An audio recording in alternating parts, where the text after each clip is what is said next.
Welcome to the Mentor Podcast, where the most highly motivated entrepreneurs come to get their weekly dose of financial stability with host Ron LeGrand, as well as other nationally recognized thought leaders who will teach you how to get, grow, and protect your wealth. Well, hello, everybody.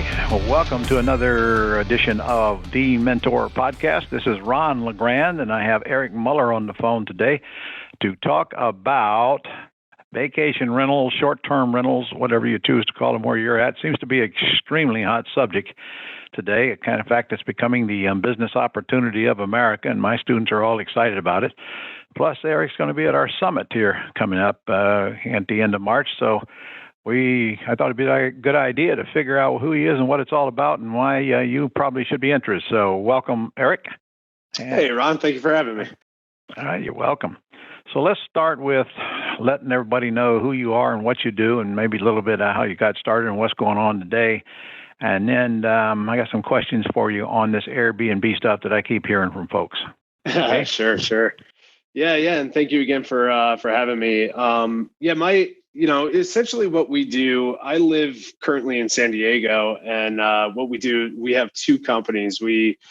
We run properties on Airbnb all throughout Southern California and different parts of the world. But essentially what we do is we rent properties from other landlords and investors, and then we re-rent them back out on Airbnb. And the way that we make money is between our cost of the property and what we generate on platforms like Airbnb. Sure. Yeah. That's generally the way people make money. Charge more than you pay, right? That's it. So you're kind of unique because you just rent them from investors. Is that true? You just rent them. You don't buy them. You rent them from investors. You turn them into Airbnbs. Yeah. So my background is in real estate developing, and for about 10 years, I'm originally from New Jersey. For about 10 years, I was doing the whole investing thing from single family homes all the way up to apartment buildings, and really got burnt out with that model. And I needed I was looking for a new type of business that would still in real estate, but then also was driven by technology. And when I came across the Airbnb model about 4 years ago, I realized that I didn't necessarily need to leverage other people's money anymore. All I really had to do is leverage other people's property, which I call OPP. And essentially the way that I do this is in two different ways. I either find an investor, a landlord, a developer, and we either lease the property from them on a lease of 1 to 3 years, and then we re-rent it back out on Airbnb, or we'll partner with that landlord. We'll take care of the whole Airbnb process, and then at the end of the month, we divvy up profits. Well, that's certainly the risk-free way, isn't it? Yeah. It's a beautiful model. It's very, very minimal investment into these properties, and we're able to scale it pretty quickly. Well, Eric, I think we better start by making people know what Airbnb is, because there's a lot of misconceptions about it. For example, I'm sure you don't serve breakfast in the morning to your tenants. I do not. Yeah. Unless, with Airbnb, what does it stand for? Breakfast in bed or whatever, bed and breakfast? Yeah. So I don't know where the name came from, but that is what they're called right now.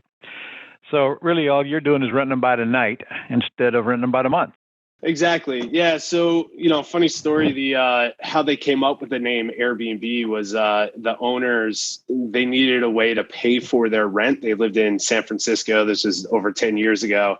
And they made a website called Air Bed and Breakfast, and they blew up an air bed, put it in their living room, and rented it out for the night. And that's how they came up with the name Airbnb. And there's so many different ways of making money on Airbnb. I was just staying with somebody last weekend who still serves breakfast as a traditional Airbnb.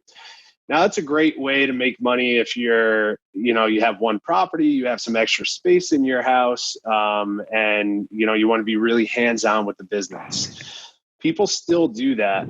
What I do is because I'm a real estate investor by heart and by trade, I've taken the model into scale, right? So I looked at it and I realized that more and more people nowadays, they want to travel and experience a city in a different way than just staying at a hotel.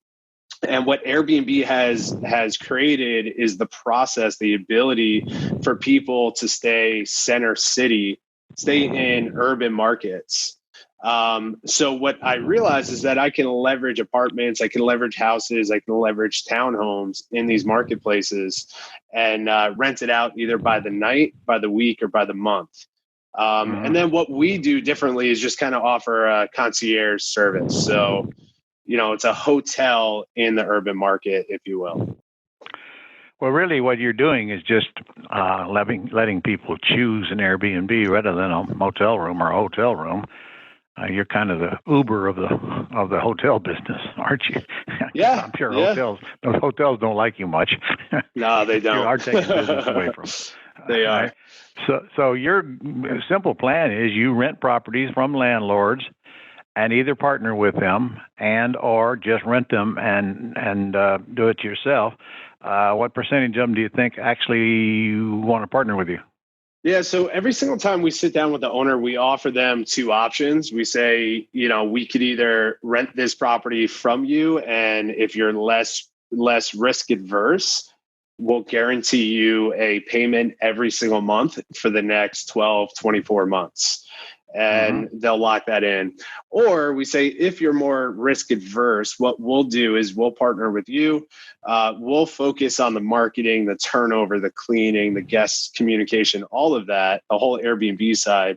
You take care of the property. And at the end of the month, we'll divvy up the profits. The owner keeps 70%. We typically keep 30%. Right. So it's a little bit more of like a modern property management for short-term rentals. Okay. Do you have to have a license to do that?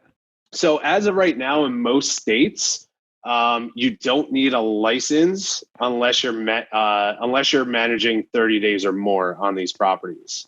With that said, short-term rental laws are changing so fast all around the world that I would recommend, if anyone is exploring that, is definitely to contact their local city or state to confirm that. Well, yeah, absolutely, especially on these things, because I know there's states like Oregon, for example, some nasty rules. So does Washington, doesn't it? Oh, yeah. I mean, they're pretty much not available there. And there's others. I know there's a couple up in the Northeast that are, Boston, for example, just made some ugly rules there. Yeah. I don't know what they are. I know you got to live in the property to even do an Airbnb, so that'd probably knock most of them out.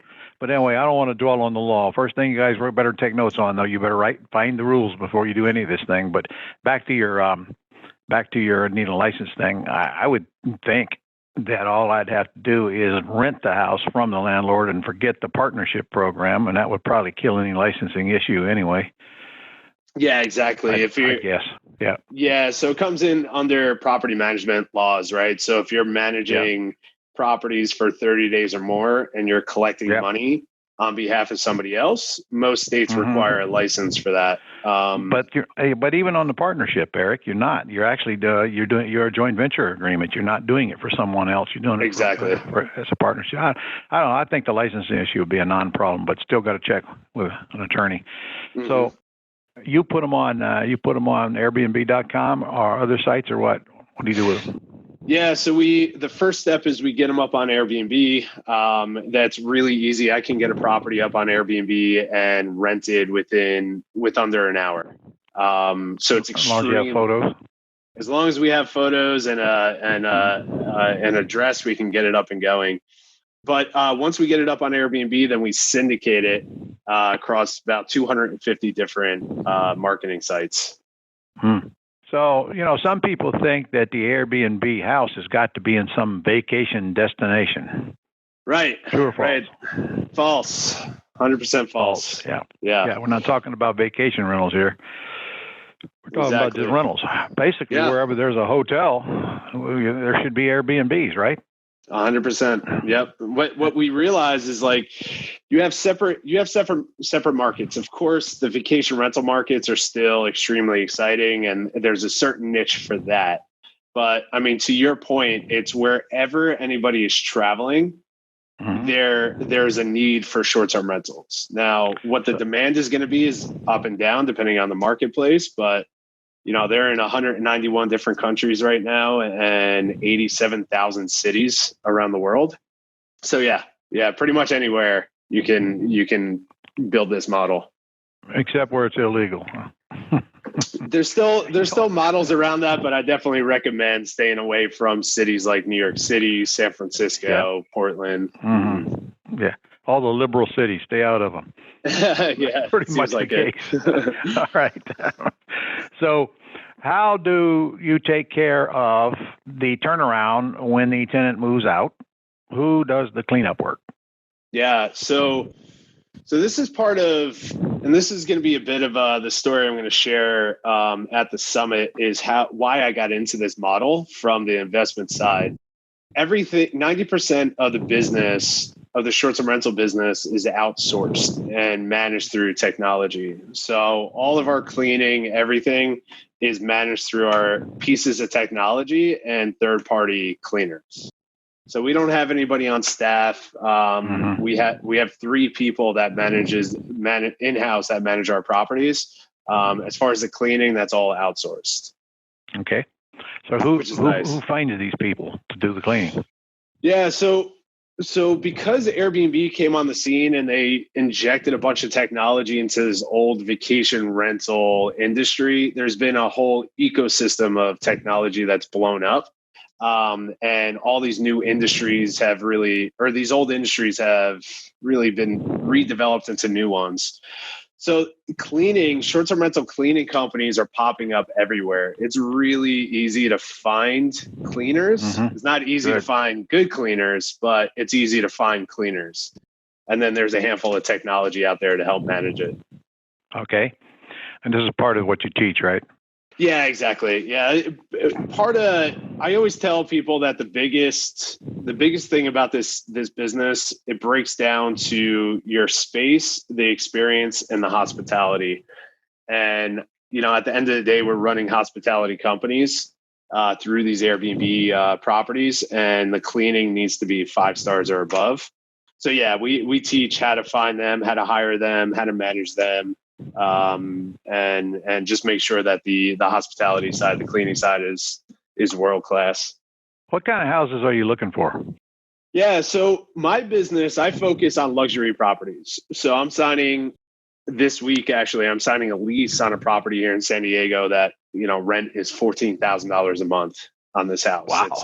It's a $4 million house. It's right near the beach, gorgeous home. My business, I focus on luxury. However, in this industry, and what we teach is that we can go after any type of niche, but it's like real estate investing, right? You can get into apartment buildings, you can get into condos and single family homes and whatever that is. It's the same model here. What works really well is that it has to be in an area that people are traveling to, and it has to be a property that people are going to have a unique experience at. So apartments work really well. Single family homes, luxury homes, unique properties. What I tell people to stay away from are condos. Stay away from any homeowner associations or condo buildings. Right. So is bigger better? Not necessarily. For me, it is, because the location I'm in San Diego, and we get people that travel here all year round, and we have big groups, families that come out here. So for an example, that house that we're going to lease for $14,000 a month, we're projected to generate about $70,000 a year in profit, or I should say net revenue on that home, on one property, one single family. That's pretty good for one house, isn't it? It's not bad. What percentage overall would you say is your vacancy rates? Yeah, so we shoot for our goal is to get our properties occupied 70% of the month. So if we look at a 30-day schedule, we want to have people in there 21 days every single month. And if we do that year round, yeah, that's the goal, is 70% occupancy for the year. A lot of people think, hey, we have an Airbnb, we want it occupied 100% of the time. And the challenge with that is if you're occupied 100%, that means your rates are really low. So what we've realized is that sweet spot is at 70 to 90% occupancy within these properties. And if we can do that, our goal is to 2x the rent on the property. Not to mention, it'd be kind of hard to clean the place up and not lose the day, wouldn't it? Yeah. Well, we've gotten our systems to the point where we can clean these properties in between turnovers. So we have a 4-hour window and we turn those properties over in 3 hours. Yeah. Okay. So you obviously would get more. You'd actually get tenants easier in vacation locations, but you'd also get a heck of a lot more competition. So what do you think is better, vacation locations or non-vacation locations? Yeah. So this is what we're running into right now when we look at those models. In vacation markets, typically vacation markets are seasonal markets as well. Okay, there's a few markets around the world that are year round, but even, like places like Orlando, there's a season to it. San Diego, there's a season to the vacation markets, right? So you have. I didn't know Orlando had a season. Yeah, I mean. Yeah, it's busy all the time. Disney. Yeah, it's busy all the time. But when it comes to vacation rental markets, there's always, and it seems like this in most vacation markets, there's always a season where we have 1 or 2 months that really slow down. It's the same thing here. And, back in New Jersey, of course, like the winter months obviously just stop for those marketplaces. So that's a challenge, right? But then you also have the high competition. What Airbnb brings into the model is being able to tap into the urban markets, right? What we're seeing is big investors and operators going in and leasing up entire buildings in the center city of their marketplaces. So leasing up floors and leasing up 100 units or 10 units at a time and then renting those out. The challenge with that is now you're running into competing with your hotels in those marketplaces. So when I tell people, it really comes down to, I don't think it's black or white. I think it comes down to what business do they want to build and what type of property they really want to focus on. And if it's the urban side, then that's the new style short-term rental operator. If it's the vacation rental markets, you're kind of running up to the older vacation rental operators, managers that have been in that space for quite some time. Yeah, that doesn't matter. Competition don't matter. Yeah, I agree. I mean, there's plenty of people coming in, and I think I'm living here in Jacksonville, for example, and I'm just shocked at some of the crap that are on Airbnb that they're renting out. So, I mean, areas I don't even want to go into, they're still renting them out. And by the way, Brian and Lynette Wolf or not, I just sold them an RV, and guess what they did with it?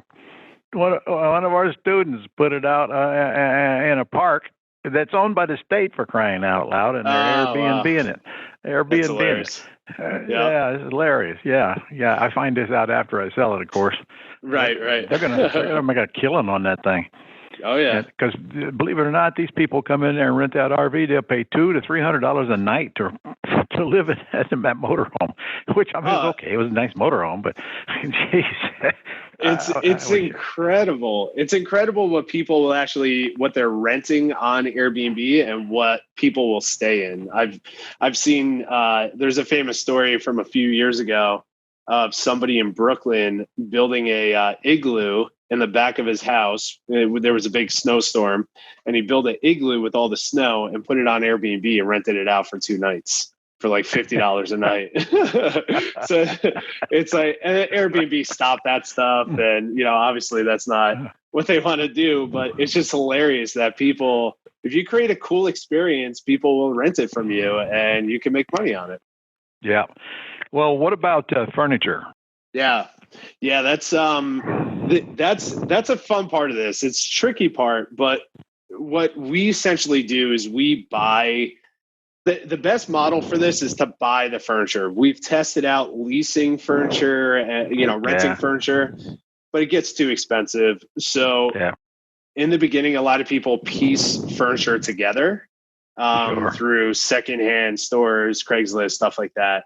We're at the point now where we purchase furniture wholesale, and then we have a designer on call that we bring in and stages the property for us. What kind of investment do you have in a normal size house doing that? Yeah, so on average, you're going to spend, when you're first getting started, for a one bedroom, you're going to spend anywhere between $4,000 and $7,000 on furniture. So with that new stuff.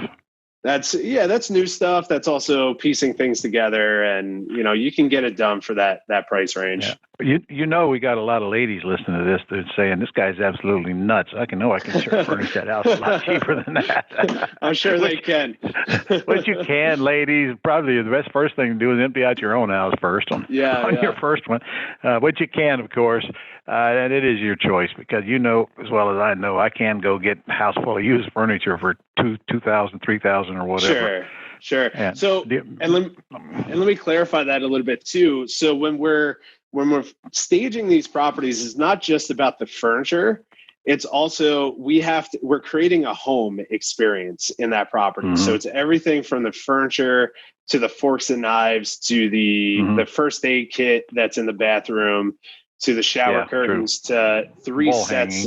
Hangings. Everything. To three sets of sheets and blankets and everything else, right? So we're creating a full home experience, plus all the supplies that come along with it. But then it can go up. The property that we're renting here in San Diego, we have a budget of $30,000 for furniture, but we're going to be renting it out for nearly $900 a night. For $1 million house, though. So let's don't count that one. Yeah. Mm-hmm. Okay. So when you lease these things, you use an LLC to lease them? Yeah. So depending on ideally we rent it out underneath our LLC, but that becomes challenging with some higher end investors. But we will also rent it out underneath our personal name. Oh my God. You didn't say that on my podcast. No. Folks, he did not mean that. He did not scratch that, delete that, strike it from the jury. He did not mean that. Cancel that. No way I'm going to let you do that. Better not ever catch you doing that. You can lease them out in an LLC, and even then you don't want to put too many of them in one LLC. Because here's what would concern me. I heard this story about this guy up in Seattle. He had a whole bunch of houses that he owned. And then he had Airbnb in it, and the state come down and shut him down. And now what? Which is why I would want to insulate against the risk. Right. In fact, I'd have a provision in my agreement, Eric, that said if for some reason this becomes illegal, this lease is canceled. We do. Yeah. Yep. At my discretion. Yep. So we add that in. We typically go for the challenge that we're noticing is once you build this business and scale. And, like for example, we're negotiating a building now where they just finished renovating the whole property. There's 27 units in there. We want to lease up all 27 units, right? So this is the next level from just running a few Airbnbs. The challenge that we're noticing is that the finance companies for the developers are running into those problems. So we have to get creative with the leases and who's leasing it, who's on the lease, what LLCs, things like that. So that's where some personal, signatures will come in, but every single lease has clauses in there. If the laws change, we have the right to back out of those leases. Or sell the leases. Okay, good. And I suppose all your sellers or owners know you're doing Airbnb, right? 100%. Yeah, that's something I always tell everybody. Everyone thinks they can get away with it. Always have to have the landlord as a partner to you. Yeah, basically your landlord. Not really a partner, but certainly has to know what's going on and approve it and in writing. Right? Exactly. Okay. All right. Well, what kind of money? Oh, I don't know. Get me out of San Diego now. Sure. Where do I want to be? I want to be in Atlanta. Perfect. And I don't know why I'd want to be in Atlanta, but let's say I am in Atlanta. Okay. In fact, I'm going there tomorrow. What am I saying? And I got $300,000 house, and it's a 3-bedroom, 2-bath.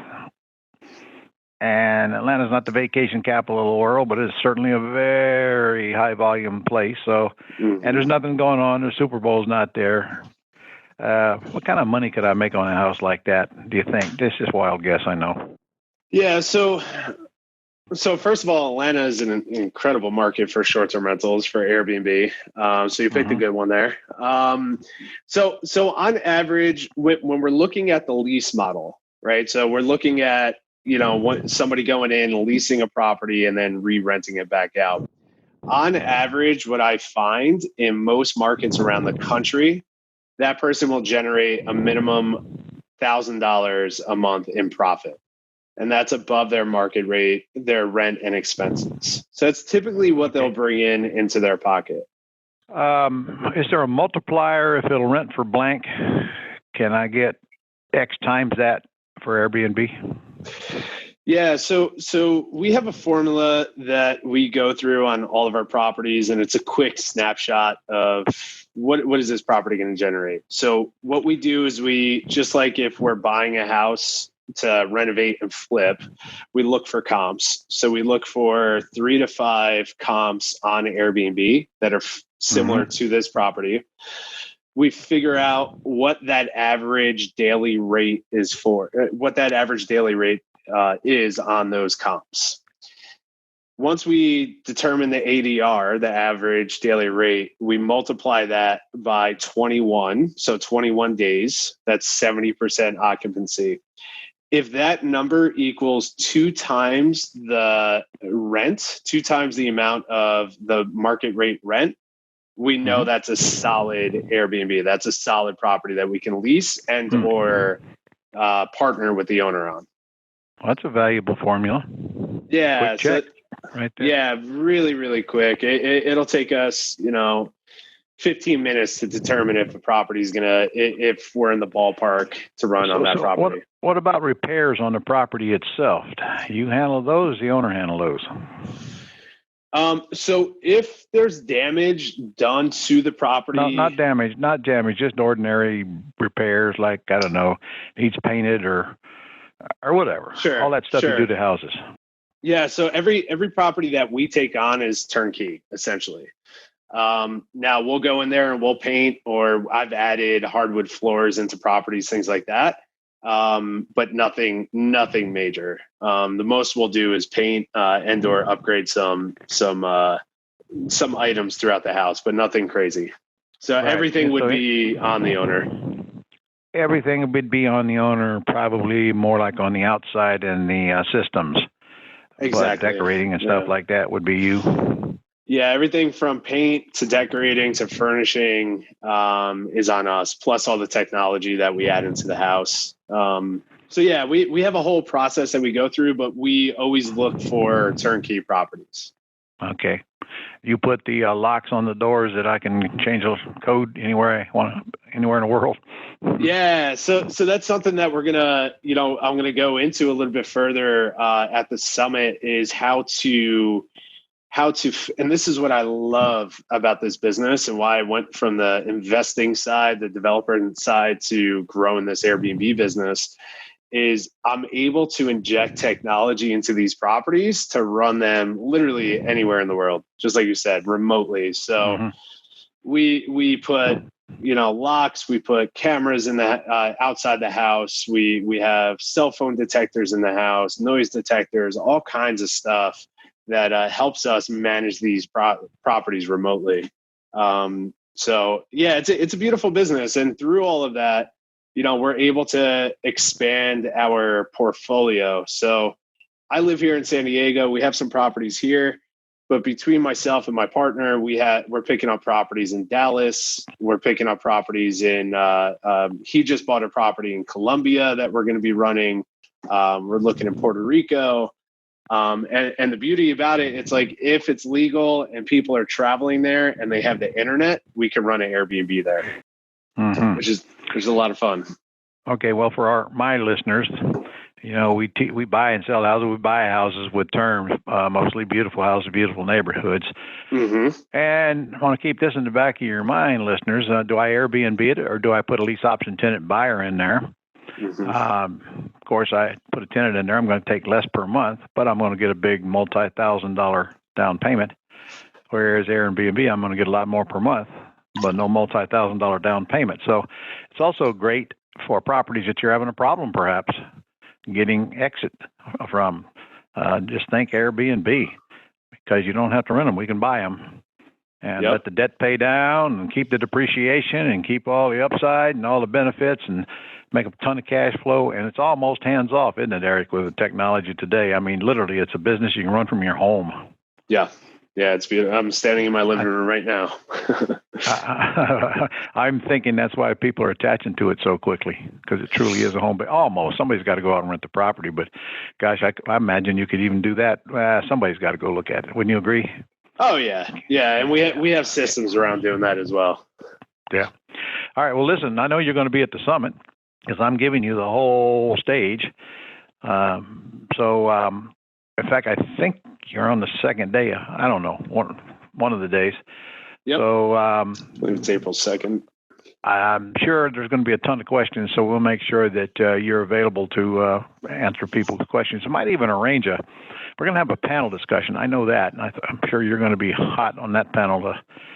People will be questioning you. But anyway, I'm looking forward to it, and I know you are too. You're our Airbnb star. You're the only one talking about Airbnb. I love it. I'm excited to open it up and show some examples, and would love to answer any questions that anybody have on it. All right. So right now we want you guys to go to The Mentor Podcast, thementorpodcast.com/summit, thementorpodcast.com/summit, and you're going to learn all about it and all about Eric's role there as well. And Eric, I'd appreciate it if you would get us an email telling everything that we're going to do there and why people ought to listen to you, and we'll make sure people get that as well. Yeah, of course. Love sending that out. And let's put a little video in there of you so they can see your smiling face. See my ugly mug. All right. Well, listen, we're out of time, believe it or not. I could talk about this with you for hours, but appreciate you taking the time to be on the podcast today, and I'm looking forward to see you here in a short time. In Las Vegas, baby. That's it. I'm looking forward to it. Thank you, Ron. I appreciate your time. Thank you. Thank you all for listening. Bye-bye. That's all for this edition of the Mentor Podcast. To connect with Ron and learn how you can attain financial freedom, as well as up-to-date strategies to grow and protect your wealth based on today's discussion, go to www.connectwiththementor.com.